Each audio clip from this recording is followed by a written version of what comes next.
Influencer ആവാനും fame കിട്ടാൻ വേണ്ടി സോഷ്യൽ മീഡിയ വെച്ച് എന്തും ചെയ്യാം എന്നൊരു മൈൻഡ് സെറ്റ് ചില ആളുകൾക്കെങ്കിലും ഉണ്ട്. ലോകത്ത് ക്രിയേറ്റേഴ്സ് എക്കോണമി എന്ന് പറയുന്ന ഒരു ബൃഹത്തായ ഇന്ന് ലോകത്തെ വല്ലാതെ ഇൻഫ്ലുവൻസ് ചെയ്തുകൊണ്ടിരിക്കുന്ന ക്രിയേറ്റേഴ്സ് എക്കോണമിയുടെ ഒരു സ്വാധീനം എത്രത്തോളം നമ്മുടെ സമൂഹത്തിൻ്റെ അടിത്തട്ടിൽ വരെ ഉണ്ടെന്നുള്ളതിൻ്റെ ഓരോ ഉദാഹരണമാണ് ദീപകിൻ്റെ മരണവും. കാസർഗോഡ് ഒരു പയ്യൻ ആത്മഹത്യ ചിത്രീകരിക്കാൻ ശ്രമിക്കുന്നതിനിടയിൽ കുരുക്ക് കഴുത്തിൽ വീണ് മരിക്കുകയും ചെയ്ത സംഭവമൊക്കെ. അപ്പോൾ ഫെയിം ആവുക അല്ലെങ്കിൽ ഇൻഫ്ലുവൻസർ ആവുക, കോണ്ടൻറ് ക്രിയേറ്റർ ആകാൻ വേണ്ടി തങ്ങളുടെ പേഴ്സണൽ ലൈഫ്, കപ്പിൾസ് റീൽസ് എന്താണ് വൈറൽ ആവുക എന്ന് അവർക്കറിയാവുന്നത്, അല്ലെങ്കിൽ സമൂഹം ധരിക്കുന്നത്, അല്ലെങ്കിൽ അൽഗോരിതം പുഷ് ചെയ്യുന്ന ഇമോഷണൽ കോണ്ടൻറ്റുകൾ മാക്സിമം ക്രിയേറ്റ് ചെയ്ത് തൻ്റെ ലൈവ് ഇടം വർദ്ധിപ്പിക്കാൻ ശ്രമിക്കുന്ന, അല്ലെങ്കിൽ പ്രസിദ്ധനാവാനുള്ള ഒരു തരം മെൻ്റൽ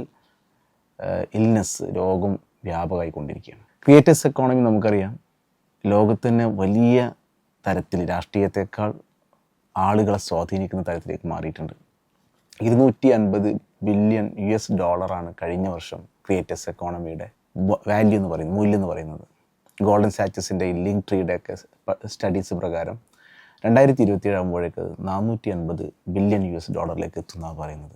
നമുക്കറിയാം യൂട്യൂബിൽ തന്നെ 115 മില്യൺ ചാനൽസ് ഉണ്ട്. ഇൻസ്റ്റഗ്രാമിൽ 800 മില്യൺ അധികം അക്കൗണ്ട്സുകളുണ്ട്.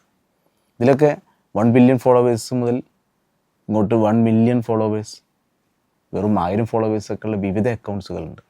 Social media influencing, content creation ഉണ്ടാക്കിയിട്ടുള്ള ഒരുപാട് നല്ല കാര്യങ്ങളുണ്ട്, നമുക്കത് വിസ്മരിക്കാനാവില്ല. ഈ ഒരു പോഡ്കാസ്റ്റ് വരെ അതിൻ്റെ ഒരു ഭാഗമാണ്. അതുകൊണ്ട് തന്നെ സോഷ്യൽ മീഡിയ ഇൻഫ്ലുവൻസിങ്ങിൻ്റെ ഏറ്റവും വലിയ സവിശേഷതയായി പറയുന്നത് ഒരു പുതിയ എഡ്യൂക്കേഷൻ, ആളുകളെ എഡ്യൂക്കേറ്റ് ചെയ്യാൻ എല്ലാവരും ഒന്ന് അവെയറാണ് എല്ലാത്തിനെക്കുറിച്ചും. ഈവൻ നമ്മുടെ വളരെ ചെറിയ ചെറിയ വീടിൻ്റെ നിർമ്മാണമാവട്ടെ, നമ്മുടെ ലൈഫിലെ ഏതെങ്കിലും ഹെൽത്ത് ഇഷ്യൂസ് ആവട്ടെ, ഫുഡാവട്ടെ, എഡ്യൂക്കേഷൻ ആവട്ടെ, എല്ലാ തരത്തിലുള്ള അറിവ് നമുക്കുണ്ട്. എക്സ്പെർട്ടുകളിൽ നിന്ന് കിട്ടുന്ന അറിവുകളുണ്ട്. അതല്ലാതെ കിട്ടുന്ന വളരെ നെഗറ്റീവായിട്ടുള്ള, അൺഹെൽത്തി ആയിട്ടുള്ള അറിവുകളും നമുക്ക് ഇന്ന് ലഭ്യമാണ്. ആർക്കും എന്തും ചാനലും തുടങ്ങാം, സംസാരിക്കാവുന്ന സ്ഥിതിവിശേഷമുണ്ട്. അതുകൊണ്ട് തന്നെ we have to self audit. എന്ത് ഞാൻ കാണണം, ഏതൊക്കെ കാണണം.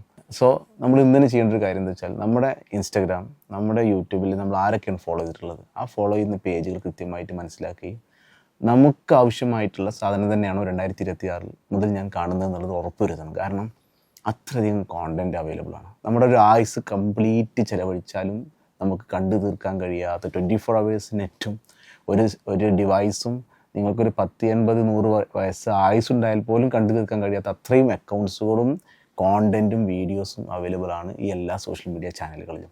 So we have to decide ഞാൻ ഏത് കാണണം എന്നുള്ളത്, എനിക്ക് കൂടുതൽ കിട്ടാവുന്ന ഞാൻ ഏത് നിഷയാണ് സെലക്ട് ചെയ്യേണ്ടത്, എനിക്ക് കുറച്ചും കൂടി എൻ്റെ കരിയറിൽ ഗ്രോത്ത് ഉണ്ടാക്കാൻ പറ്റുന്ന ചാനൽ ഏതാണ്, എൻ്റെ എൻ്റെ പ്രൊഫഷണൽ ലൈഫിനെ ബെറ്റർ ആക്കുന്ന ചാനൽ അല്ലെങ്കിൽ കോണ്ടൻറ്റ് ഏതാണെന്ന് ഡിസൈഡ് ചെയ്യേണ്ടത് നമ്മളാണ്. അല്ലാതെ എല്ലാം കാണുന്നുള്ളിടത്തേക്ക് പോയാൽ നമ്മൾ ഡിസ്ട്രാക്റ്റായി പോകുന്നല്ലാതെ ഒരു കാര്യം ബാക്കി ഉണ്ടാവില്ല. കാരണം അത്രയും social media screen time usage നമുക്കുള്ളതുകൊണ്ട് തന്നെ ഈ ഒരു ഡിസിഷൻ വളരെ പ്രധാനമാണ്. What I have to watch ഇത് വളരെ പ്രധാനപ്പെട്ടൊരു സംഭവമാണ്. പ്രധാനമായും 3 ഗുണങ്ങളാണ് ഈ സോഷ്യൽ മീഡിയ കോണ്ടൻറ് ക്രിയേഷനിലൂടെയൊക്കെ സാധ്യമായത്. യൂട്യൂബാണ് ഈ ഒരു അവസരം ആദ്യം തുറന്നു കൊടുക്കുന്നത്. ഒന്നാമത് ആക്സസ് ആണ്. ആർക്കും അഭിപ്രായമുള്ള, അല്ലെങ്കിൽ പ്രസൻറ്റേഷൻ സ്കില്ലുള്ള, അല്ലെങ്കിൽ നല്ല നോളജുള്ള ആളുകൾക്കൊക്കെ എവിടെയും ആക്സസ് ഉണ്ടാകാൻ തുടങ്ങി. ആദ്യകാലങ്ങളിലൊക്കെ വളരെ കുറഞ്ഞ ആളുകൾക്കാണ് തങ്ങളുടെ അഭിപ്രായം പങ്കുവെക്കാനൊക്കെയുള്ള വേദികളുണ്ടായിരുന്നുള്ളൂ. ഇന്ന് ഏത് സാധാരണക്കാരനും പബ്ലിക് ഡൊമൈനിൽ വരാൻ തൻ്റെ അഭിപ്രായം പങ്കുവെക്കാനൊക്കെയുള്ള അവസരം ഉണ്ടെന്നുള്ളത് വളരെ പ്രധാനപ്പെട്ടൊരു സംഭവമാണ്.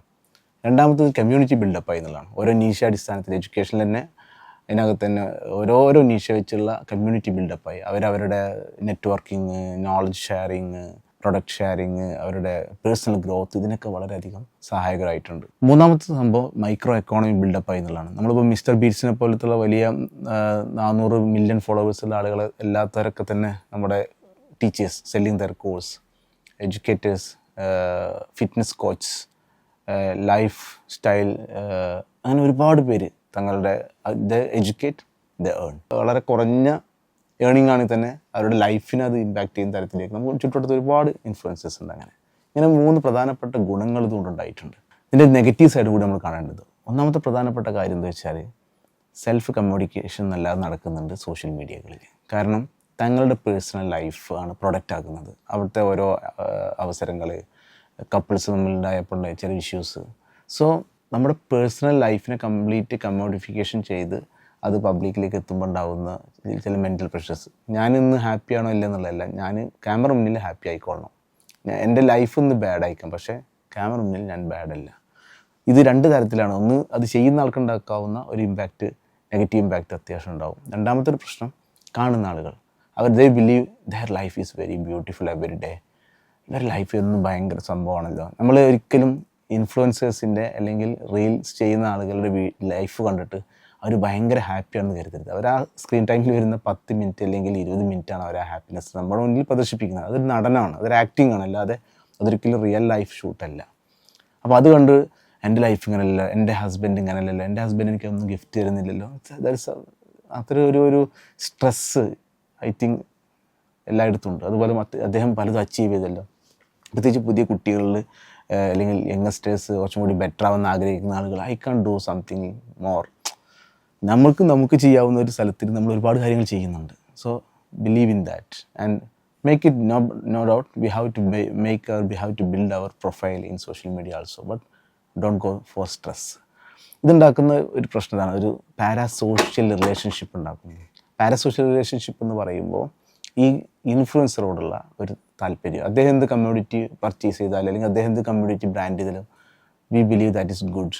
പ്രത്യേകിച്ച് യങ്സ്റ്റേഴ്സിനകത്ത് വലിയ സ്വാധീനം ഉണ്ടാക്കുന്നുണ്ട്. അവർ പറയുന്ന ബ്രാൻഡ്, അവർ പറയുന്ന ആശയങ്ങൾ, അത് എത്ര നെഗറ്റീവ് ആയാലും എത്ര മോശമായ കാര്യമായാലും അത് സ്വീകരിക്കാനുള്ള ഒരു ത്വര ഉണ്ടാവും എന്നുള്ളത് പാരാസോഷ്യൽ റിലേഷൻഷിപ്പിൻ്റെ ഒരു വലിയ പ്രശ്നമാണ്. സെൽഫ് കമ്മോഡിഫിക്കേഷൻ പാരാസോഷ്യൽ റിലേഷൻഷിപ്പ് ഉണ്ടാക്കുന്ന ഒരു പ്രശ്നം നമ്മൾ കാണാതെ പോകരുത്. അപ്പോൾ ഇതിനൊക്കെ ബാലൻസ് ചെയ്തുകൊണ്ടായിരിക്കണം നമ്മുടെ കോണ്ടന്റ് ക്രിയേഷൻ. കോണ്ടന്റ് ക്രിയേറ്റ് ചെയ്യുന്നവർ ശ്രദ്ധിക്കേണ്ടതിന് നമ്മൾ കാണുന്ന ആളുകളും ഞാൻ ഏത് വാച്ച് ചെയ്യണം എന്നുള്ളതും ഡിസൈഡ് ചെയ്യേണ്ടത് വളരെ പ്രധാനപ്പെട്ട. പ്രത്യേകിച്ച് കുട്ടികളുടെ കാര്യത്തിൽ നമ്മൾ വളരെ ശ്രദ്ധിക്കണം. ഏത് തരം കോണ്ടന്റുകളാണ് അവർ വാച്ച് ചെയ്യുന്നത്.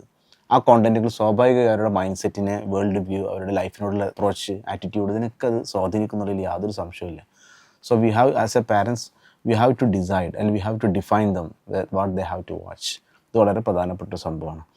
കാരണം സോഷ്യൽ മീഡിയയിൽ ഉള്ള ഈ ഒരു കോണ്ടൻറ്റിൻ്റെ അതിപ്രസരം കൊണ്ട് തന്നെ നമുക്കൊരു കാര്യത്തിൽ ഇപ്പോൾ ഒരു കട്ട് ആൻഡ് റൈറ്റ് ഡിസിഷൻ എടുക്കാനോ അല്ലെങ്കിൽ ഇന്ന കാര്യമാണ് മാത്രമാണ് ശരിയെന്ന് പറയാനൊന്നും പറ്റുന്നൊരു കാലമല്ല. ഒരു ഡെമോക്രറ്റൈസേഷൻ ഓഫ് ഐഡിയ വല്ലാതെ വ്യാപകമായിട്ടുണ്ട്. എല്ലാവർക്കും അവരുടേതായ ഒരു ജനാധിപത്യ ഇടം ഉണ്ടായിട്ടുണ്ട്. ആ ജനാധിപത്യത്തിൽ നിന്ന് എൻ്റെ അഭിപ്രായം വളരെ എന്നെ മാത്രം ബാധിക്കുന്നതാണെങ്കിൽ പോലും അതിനെ സപ്പോർട്ട് ചെയ്യാവുന്ന ഒരു കമ്മ്യൂണിറ്റി അവിടെ ബിൽഡപ്പ് ചെയ്യാൻ പറ്റും. അവിടെ തന്നെ പേഴ്സണൽ ബ്രാൻഡിങ്ങിൽ ഇത് വളരെ പ്രധാനപ്പെട്ട സംഭവമായിട്ട് വരുന്നതും, എൻ്റെ തോട്ട് നിങ്ങളുടെ തോട്ടിനോട് അലൈൻ ചെയ്യുമ്പോൾ സ്വാഭാവികമായിട്ടും നിങ്ങൾ എൻ്റെ കമ്മ്യൂണിറ്റിയുടെ ഭാഗമായി മാറും.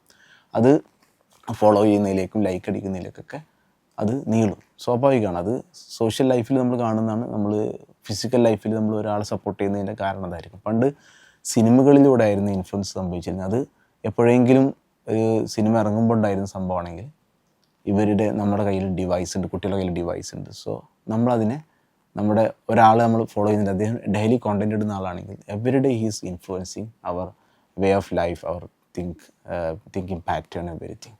സോ നമ്മുടെ പേഴ്സണാലിറ്റി അവിടെ നഷ്ടപ്പെട്ടു പോകും. പ്രത്യേകിച്ചും വരുന്ന തലമുറയുടെ പേഴ്സണാലിറ്റിയെ അവരുടേതായൊരു സ്പേസിൽ നിന്ന് ബിൽഡപ്പ് ചെയ്യാൻ അവർക്ക് സാധിക്കാതെ പോകും. അത് വലിയൊരു പ്രശ്നം ഉണ്ടാക്കുന്നതാണ് പുതിയ പഠനങ്ങളൊക്കെ കാണിക്കുന്നത്. അപ്പോൾ content creators economy is very big and it is very potential. നമ്മളത് തീർച്ചയായിട്ടും ഉപയോഗിക്കണം, കണ്ടെത്തണം, വഴികൾ കണ്ടെത്തണം, അതിൽ നമ്മുടെ ഇടം നമ്മൾ ബിൽഡ് ചെയ്യണം. But what I am doing it's very important. എനിക്ക് കുറച്ച് പബ്ലിക്കിൽ ഫെയിം കിട്ടണം അല്ലെങ്കിൽ കുറച്ച് ആളുകളുടെ ലൈക്ക് കിട്ടണം എന്നുള്ളതുകൊണ്ട് മാത്രം ഒരു വീഡിയോ ഇട്ടിട്ട് നമ്മൾ ഒരാളെ ജീവൻ കളയുകയോ അയാളെ അപഹസിക്കുകയോ ചെയ്യുന്നത് വളരെ വളരെ മോശമായൊരു കാര്യമാണ്. മാത്രമല്ല അത് നമ്മുടെ പേഴ്സണൽ ലൈഫിനെയും നമ്മുടെ ഫ്യൂച്ചർ ലൈഫിനെയൊക്കെ അത് ബാധിക്കുന്നുള്ളതിൽ സംശയമില്ല.